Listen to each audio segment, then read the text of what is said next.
आरोपी हा पीडित व्यक्ती आणि कुटुंबाच्या श्रद्धेचा गैरफायदा घेत होता, त्यांना भीती दाखवत होता. खडे, चिंचोके, रुद्राक्ष, पूजा विधी इत्यादी गोष्टींच्या माध्यमातून त्यांच्याकडून पैसा उकळत होता. महिलांना स्वतःकडे दैवी शक्ती असल्याचं भासवत होता. त्यांच्या कुटुंबियांच्या मृत्यूची भीती दाखवून त्यांना बदनामी करण्याची धमकी देऊन त्यांचं लैंगिक शोषण करत होता.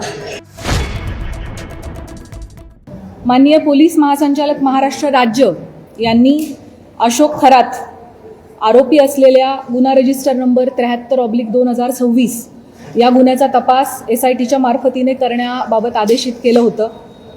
त्यानुसार दिनांक 20 मार्च 2026 या तारखेपासून तो गुन्हा आणि त्याशिवायचे 10 गुन्हे असे एकूण 11 गुन्हे SITकडे तपासाला आहेत. सदर विशेष तपास पथकामध्ये तपास अधिकारी म्हणून 2 पोलीस उपअधीक्षक आहेत, जे माझ्यासोबत दोघंही इथं उपस्थित आहेत.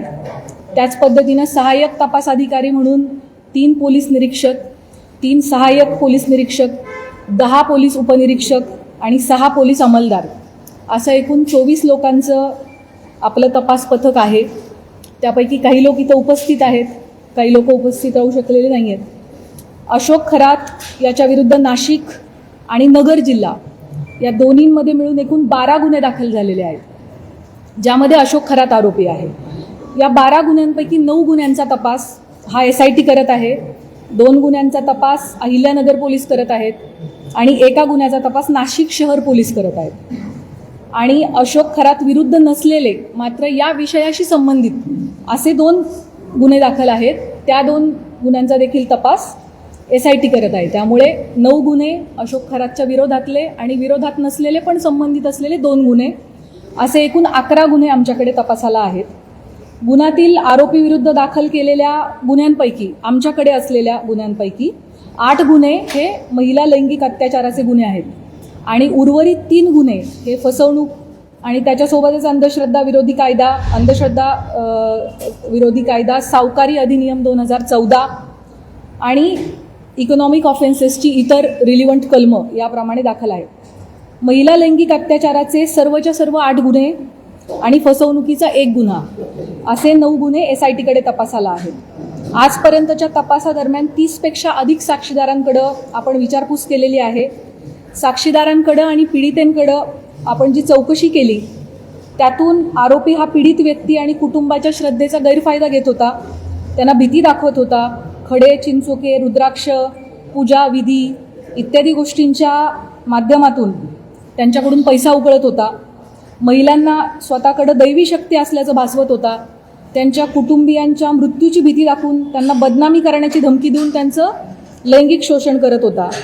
त्याच पद्धतीनं ईशान्येश्वर मंदिराच्या परिसरात अंधारामध्ये हातचलाखीनं स्वतःकडे दैवी शक्ती असल्याचं भासवून समाजामध्ये सातत्यानं अंधश्रद्धा पसरवण्याचं कामही करत होता, असं आपल्याला निष्पन्न होतं. महिला अत्याचाराच्या संदर्भाने दाखल 8ही गुन्ह्यांमध्ये पीडिता आणि त्यांचे कुटुंबीय हे अतिशय धाडसाने समोर आलेले आहेत आणि त्यांनी फिर्याद दाखल केली आहे. त्याच्यामुळेच आपण आरोपीवरती कायदेशीर कारवाई करू शकत आहोत. आपल्या सगळ्यांच्या माध्यमातून मी आवाहन करू इच्छिते की या महिलांनी लोक काय म्हणतील या भीतीनं अन्याय सहन केलेला आहे आणि आता अतिशय धाडसाने कुटुंबाला विश्वासात घेऊन त्यांनी गुन्हे दाखल केलेले आहेत. त्यामुळे त्यांची ओळख उघड न करणे, सोशल मीडियावरती त्यांचे व्हिडिओज न पसरवणे, आपल्या मोबाईल्समध्ये असे व्हिडिओ न बाळगणे हे आपल्या सगळ्यांचं नैतिक कर्तव्य तर आहेच, पण त्याचबरोबर माननीय सर्वोच्च आणि उच्च न्यायालयाचे देखील तसे कठोर निर्देश आहेत.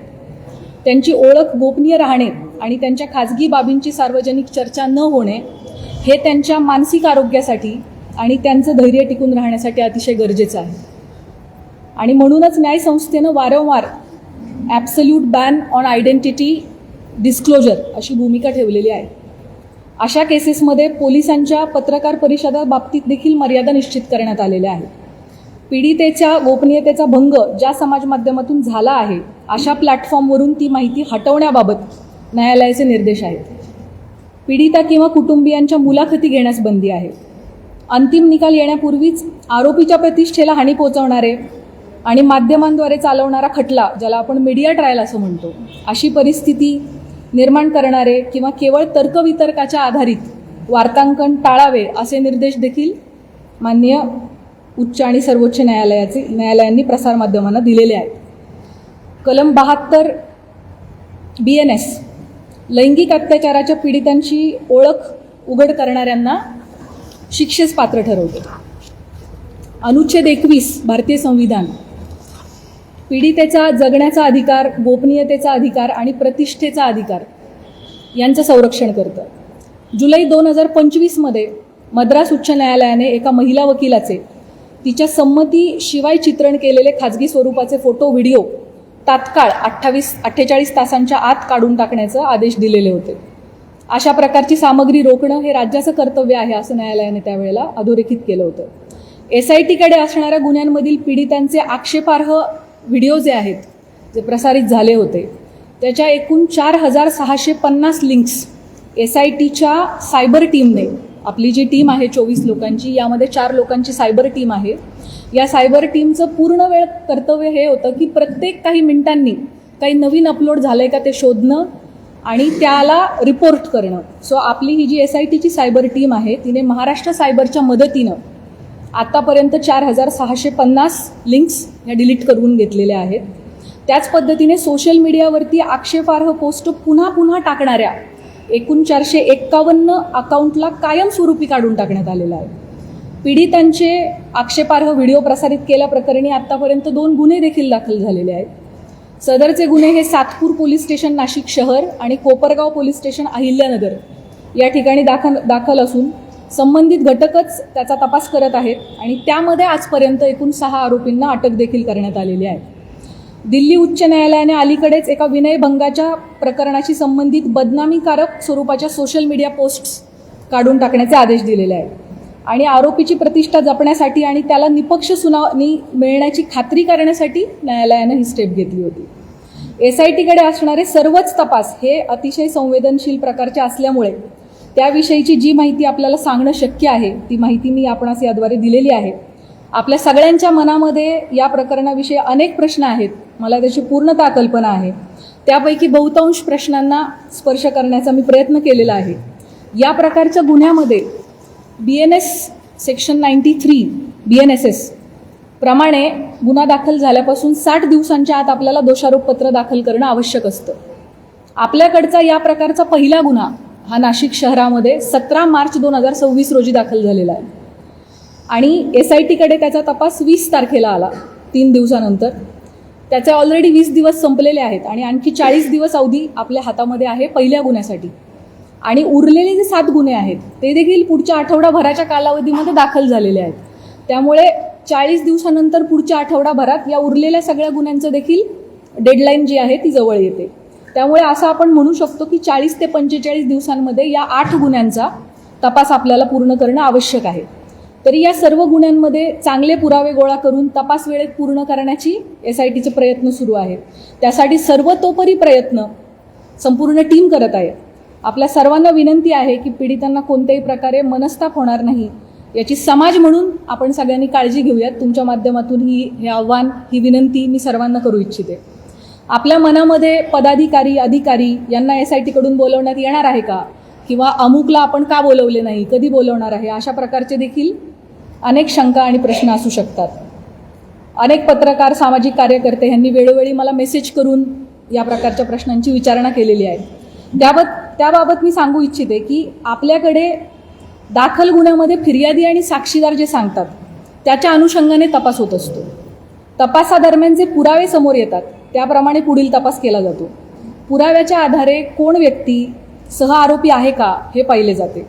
त्यानुसार त्याची चौकशी आणि त्याच्यावरची इतर कायदेशीर कारवाई केली जाते. त्यामुळे या गुन्ह्यांच्या बाबतीमध्ये देखील हा गुन्हा घडण्यासाठी मुख्य आरोपी सोडून इतर कोणी कारणीभूत ठरलं आहे का, कोणी याची इकोसिस्टीम निर्माण करण्यामध्ये सहाय्यभूत ठरलेलं आहे का, या अंगाने सुद्धा आपण तपास करत आहोत. या गुन्ह्यांची पार्श्वभूमी तयार करण्यासाठी कोणी मदत केली आहे का, याबाबत पुराव्यानिशी जर आपल्याला निष्पन्न झालं तर त्याविषयी निश्चित कायदेशीर कारवाई केली जाईल. त्याबाबत आपण कोणीही मनामध्ये कुठल्याही पद्धतीची शंका कृपया बाळगू नये. गेले 17 दिवस SIT या गुन्ह्यांचा तपास करत आहे. आमचा तपास अजूनही सुरू आहे. त्यामुळे बहुतांश प्रश्नाची उत्तरं मी दिलेली आहेत. काही प्रश्न कदाचित अनुत्तरित राहिलेले असतील, परंतु जसजसा तपास पुढे जाईल तशी तशी आपल्याला त्या प्रश्नांची पण उत्तरं मिळतील. महत्त्वाच्या टप्प्यांवरती SIT कडून आपल्याला ब्रीफिंग दिले जाईल. चार्जशीट दाखल होईपर्यंत आपल्याला या प्रकरणाची गोपनीयता बाळगणं अतिशय आवश्यक आहे. तरी मी आपल्या सगळ्यांकडून सहकार्याची अपेक्षा बाळगते. यापूर्वी अशोक खरात याला पहिल्या गुन्ह्यामध्ये एकूण 14 दिवस पोलीस कोठडी मिळाली होती. ती दिनांक 31 रोजी संपली. दिनांक 1/4/2026 रोजी आपण दुसऱ्या गुन्ह्यात त्याला अटक केली आणि न्यायालयासमोर हजर केलं. दिनांक 2 पासून 7 दिवसांची पोलीस कोठडी उद्या दिनांक 8/4/2026 पर्यंत माननीय न्यायालयाने मंजूर केलेली आहे. आता यानंतर पुढील गुन्ह्यामध्ये पोलीस कोठडी आपल्याला मिळावी यासाठी आपण माननीय न्यायालयाला विनंती करणार आहोत. या दरम्यान तुम्हाला माहीत आहेच की काही कारणांसाठी आपण VC द्वारे न्यायालयामध्ये आरोपीला हजर करण्याची परवानगी मागितली होती आणि मागच्या हिअरिंगच्या वेळेला माननीय न्यायालयाने तशी परवानगी आपल्याला दिली होती. खरातच्या आर्थिक व्यवहार, प्रॉपर्टीज इत्यादींच्या अनुषंगाने देखील आपल्या मनात भरपूर प्रश्न आहेत, त्याची मला कल्पना आहे. त्याबाबत मी सांगू इच्छिते की या प्रकरणामध्ये ईडीने दखल घेतलेली आहे. ईडीने विशेष तपास पथकाला जी माहिती मागितली आहे आमच्याकडून, ती सगळी माहिती आम्ही त्यांना पुरवलेली आहे आणि भविष्यात देखील ईडीला आमचे पूर्णपणे सहकार्य असणार आहे. भारतीय राज्यघटनेच्या कलम 51(अ) मध्ये भारतीय नागरिकांची मूलभूत कर्तव्ये सांगितलेली आहेत. त्यामध्ये वैज्ञानिक दृष्टिकोन आणि चौकस बुद्धीचा विकास करणे हे आपल्या सगळ्या नागरिकांचे मूलभूत कर्तव्य आहे असं आपलं संविधान सांगतं. या निमित्ताने भविष्यात अंधश्रद्धेपोटी महिलांचं शोषण घडू नये, कोणीही कुठल्याही बंधूच्या फसवणुकीला समाजाने बळी पडू नये यासाठी सतर्क आणि चौकस राहण्याचं आव्हान मी आपल्या मार्फतीने सर्व नागरिकांना करू इच्छिते. अतिशय शॉर्ट नोटीसवर सर्व पत्रकार बंधू भगिनी ह्या प्रेस कॉन्फरन्ससाठी उपलब्ध झालेले आहेत, उपस्थित झालेले आहेत. त्या सगळ्यांचे मी मनापासून आभार मानते आणि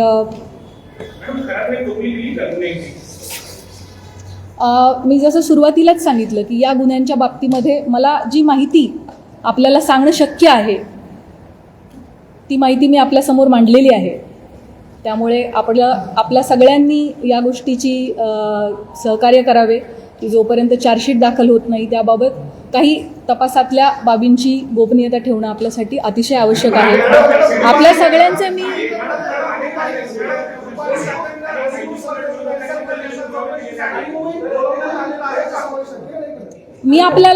मला वाटतं ह्या सगळ्या प्रश्नांची उत्तरं मी ऑलरेडी आपल्याला दिलेली आहेत.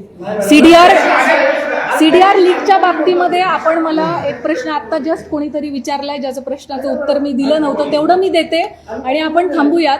अल्पवयीन यामध्ये कोणीही नाहीये. दुसरा जो प्रश्न सीडीआरच्या बाबतीत याची शासन स्तरावरती चौकशी होत आहे. त्या बाबतीत चौकशीत जे काही निष्पन्न होईल ते आपल्या समोर येईल. थँक्यू. जय हिंद, जय महाराष्ट्र.